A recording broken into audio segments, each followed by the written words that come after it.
ஹே darlings, பாப்பாவோட skin கேரில் நான் எந்த காம்ப்ரமைஸுமே பண்ண மாட்டேன். ஏன்னா அவங்க ஸ்கின் ரொம்ப சென்சிட்டிவ். ஸோ ரீசெண்ட்லி நான் கிரீன் மில்க் கான்செப்டோட கிரீன் குடல் ப்ராடக்ட்ஸ் யூஸ் பண்ணுறேன்.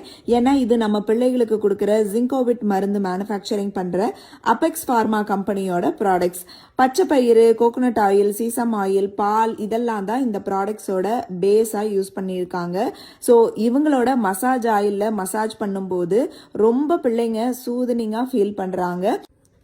பாடி வாஷில் பச்சைப்பயிறு, வெட்டிவேர், ஆலோவேரா இருக்கு. நேச்சுரல் மாய்ஸ்சரை தக்க வைக்கிறதோட அவங்க பேபி சாஃப்ட் ஸ்கின்னை மெயின்டைன் பண்ணவும் ஹெல்ப் பண்ணுது. பாடி லோஷன் குளிச்சதுக்கு அப்புறம் யூஸ் பண்றேன். பேபி க்ரீம், டைப்பர் ரேஷஸ் இருந்தால் ஸ்கின் இன்ஃப்ளமேஷனுக்கு யூஸ் பண்ணுறது குட்டி பிள்ளைங்க இருக்கிற இடத்துல கண்டிப்பாக தேவையான ஒன்று.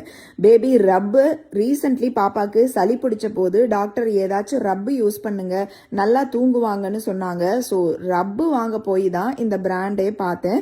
பேபிஸ்க்கு கண்டிப்பாக நல்லா யூஸ் ஆகுது.